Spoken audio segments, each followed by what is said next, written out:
पिछले सूत्र में भारतीय संस्कृति सभ्यता व संस्कारों पर वीडियो बनाया। उसमें एक शब्द बोला कि ये भारतीय संस्कृति सभ्यता संस्कार आज इतना प्रचार हो रहा है, फिर भी नौजवान व बालिकाओं के टच से मस क्यों नहीं होता है। इनके बारे में आज चर्चा करेंगे।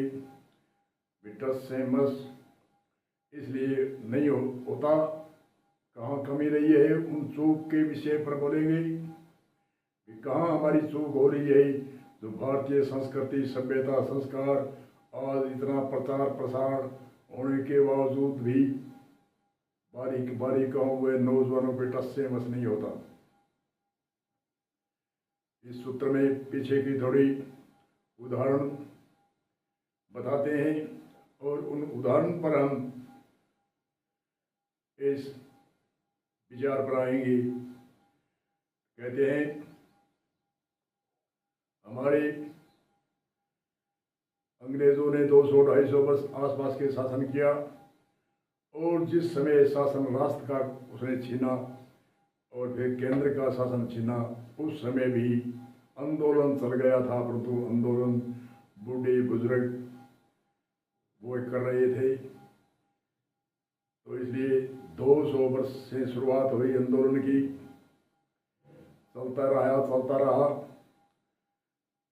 फिर जब कई टीम 15 दल बने तो उन्होंने विचार किया कि जब तक हमारे युवा साथ में नहीं होंगे, युवा का संगठन नहीं होगा और युवा मोर्चा नहीं होगा, तब तक बुढ़े बुढ़ेरी क्या है। बुढ़े बुढ़ेरी ने भाग सकते हैं, न चल सकते हैं, न दौड़ सकते हैं, न कोई वारदात करनी हो तो उनमें विचलित हो जाते हैं। ऐसे हम सुनने में आते हैं कि एक दल जो सुभाष चंद्र बोस का था, उसने आर्मी बनाई थी। आर्मी कोई गवर्नमेंट कोई उनको तनख्वाह नहीं देती थी, उनकी व्यवस्था रोटी पानी कपड़ों की खुद सस्ता वे जिन्होंने जवान दिए थे, अनेक जवान नौजवान दिए थे। उन्होंने जो आंदोलन चल रहा था सक्रिय होने लगा। 36 जाति, कोई हिंदू कोई मुसलमान कोई जाति पाति नहीं देख रहा था कि आज़ादी रहो, हमारे जवान ले जाओ। 2 पुत्र थे, उन्होंने 1 पुत्र दिया, 3 वालों ने 2 दिया, किसी ने 1 दिया, 4 वालों ने 2 पुत्र दिए, पैसे दिए, रुपए दिए, सस्ता ये पैसा जनता का पैसा लग रहा था। 15 दल थे, 15 दलों की एक टीम बनी और युवा साथी जब साथ में हुए, युवा मंडी का मोर्चा 15 दलों में सभी में था। भीम सुभाष चंद्र बोस की आर्मी के नाम से था और दलों के और अलग अलग नामों से 15 दलों ने संघर्ष किया और पूरे भारत ने की जनता ने संघर्ष किया। तब अंग्रेजों यहाँ से भागे और पूरी भगदड़ मची जब भागे। और दूसरा एक उदाहरण देते हैं, शंकराचार्य जिसने वेदों का प्रचार किया, वेदांत का प्रचार किया, ज्ञान की एक भारत के अंदर नास्तिकता बैठ कर गई और ज्ञान का प्रचार, वेदों का प्रचार, वेदांत प्रचार आदि प्रचार करने लगी। तो पहले बुजुर्गों के पास में गए तो बुजुर्ग तो सुन सकते हैं, डिमांड खड़ी नहीं कर सकते। तो शंकराचार्य ने कहा कि ऐसे नहीं है, जो युवा है उनको हमें दो। और युवाओं ने संगठन बनाया और युवाओं ने प्रसारण और वेदांत का ज्ञान शंकराचार्य ने दिया। तो शंकराचार्य 40-45 साल की उम्र में भी उनकी देह का त्याग हो गया था, परंतु उसने ऐसी डिमांड खड़ी करी कि युवा वर्ग नास्तिक मत से लड़कर गई। उस समय भारत में वेदों का वेदांत का प्रचार, सारे ज्ञान चेतना यात्रा जगह जगह निकाल करके सारी नास्तिकता को लगभग कई % में खत्म कर दिया। और ऐसे ही रामानंद जी ने 52 बढ़िया ज्ञान चेतना यात्रा निकाली थी। उसमें बुढ़े नहीं थे, जवान थे। ज्ञान चेतना यात्रा आज जो भारत और पाकिस्तान दोनों है, 52 बढ़िया ज्ञान चेतना यात्रा काटते हैं तो जवान चल सकते हैं, काट सकते हैं यात्रा, बुढ़े नहीं काट सकते। ऐसे अनेक उदाहरण है। जैसे स्वामी दयानंद जी ने भी टीम बनाई थी, युवा वर्ग को आगे किया था, संगठन किया था और युवा वर्ग नौजवान उनका संगठन तैयार करके और नास्तिकता का पाखंड का खंडन किया। ऐसे ही ये जो भारतीय संस्कृति, संस्कार, सभ्यता और मर्यादा और धर्म की मर्यादा और समाज की अनेक तरह की कुरीतियाँ, ये जब तक युवा वर्ग सावधान नहीं होगा तब तक बूढ़े बुजुर्ग कहते रहेंगे, कुछ फर्क पड़ने वाला नहीं है, कोई टस से मस होने वाला नहीं है। क्योंकि बूढ़े बुजुर्ग तो पहली बात तो बाण फैल हो गई, शरीर फैल हो रहा है, चलने की हिम्मत नहीं है, उनका वार नहीं चलता। क्योंकि पुराने समय में जो दादा से पोता नहीं डरता था, और तो पिता की जब आंख दिखाता तो पिता से भयभीत होता था।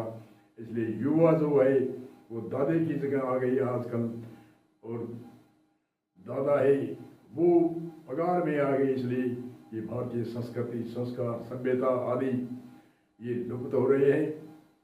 इसलिए युवा वर्ग की जब तक संगठन नहीं होगा, युवा वर्ग के माध्यम से प्रचार, भारतीय संस्कृति, सभ्यता, धर्म और मर्यादा आदि का प्रचार नहीं होगा, युवा भी डिमांड खड़ी कर सकता है। चाहे कोई इतिहास उठा के देखो, चाहे पीछे की कोई भी घटना क्रम देखो, उनमें जब तक युवा और रामचंद्र जी ने जब विश्वामित्र के यज्ञ में गए थे और अधिक दीक्षित एक भाषा बोलता है, मैंने राम राज्य की चर्चा सुनी तो कई रामायणों का मैंने अध्ययन किया, परंतु राम राज्य की मुझे कहीं नहीं मिला। एक दक्षिण भारत में एक ने टीका करी, रामायण की टीका के अंदर उसने लिखा ये राम राज्य उसको कहते हैं जो जहाँ नास्तिकता होती है।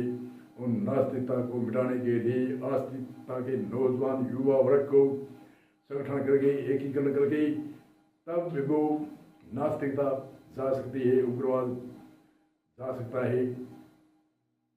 उससे ऐसे जो जवान युवा 18-20 साल का है, वह कहीं भी छलांग मार सकता है, कहीं भी चल सकता है। जैसे हमारे मिलिट्री के में आज जो आर्मी की भर्ती 4 साल की भर्ती के लिए विरोध हो रहा है, वह ऐसे ही नहीं, नीति है, पुरानी नीति। उसमें परसेंटों में जो ज़्यादा उत्तीर्ण है उनको रखते भी है। 4 साल मिलिट्री में रहने पर उनके सिद्धांत बदलता है, उनकी रोष होता है, वह डरता नहीं है, भयभीत नहीं होता है। कभी कभी भी जैसे कोई युद्ध हुए तो वो बंदूक चला सकता है, सब कुछ कर सकता है। 4 साल की ट्रेनिंग में क्या नहीं कर सकता। पूरे भारत में ऐसे करते करते करते करते परंपरा बुढ़ों तक आ जाती है।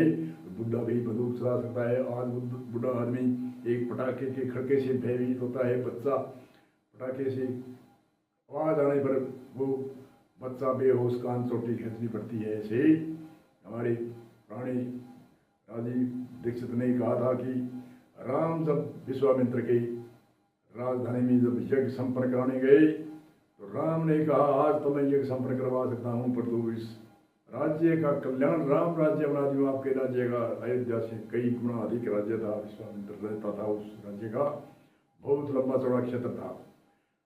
राम ने विश्वामित्र से आज्ञा ली कि मैं युवा वर्ग को एक मिलिट्री की ट्रेनिंग दे करके, उस समय ट्रेनिंग कितनी थी, बाण विद्या, तलवार, ढाल, बंदूक आदि, यही तो थी, गदा आदि, इनकी ट्रेनिंग युवाओं को दी। और युवाओं को पहले नहीं बताया कि हम इस राज्य को उखाड़ फेंकेंगे। पूरी टीम बना करके जब पूरी टीम तैयार हो गई तो राम ने उस राज्य राजा, जो उग्रवादी भी राजा था, उग्रवादों को परमाता था, उग्रवाद पैदा करता था, पड़ोसी देश तंग आ रहे थे, तो राम ने ऐसी टीम बना करके पूरी टीम बनाई, आर्मी की टीम बना कर, आर्मी की पूरी मिलिट्री बना कर गई और फिर घोषणा करी कि अब ललकारा उस राजा को, उस शासनकारी को, उस उग्रवादी को, और वह उग्रवाद थे उनको चुन चुन करके मिट्टी में मिलाया, तब वहाँ राम राज्य हुआ। ये राजीव दीक्षित रामायण की टीका में पढ़कर बहुत भाषण करते हैं, और यही एक आगे कहते हैं कि जब बाली और सुग्रीव के अंदर वहाँ भी राम राज्य की स्थापना करी और लंका में भविष्य को राज्य दिया और राम राज्य की स्थापना करी, सभी रोज पढ़ते हैं, सुनते हैं।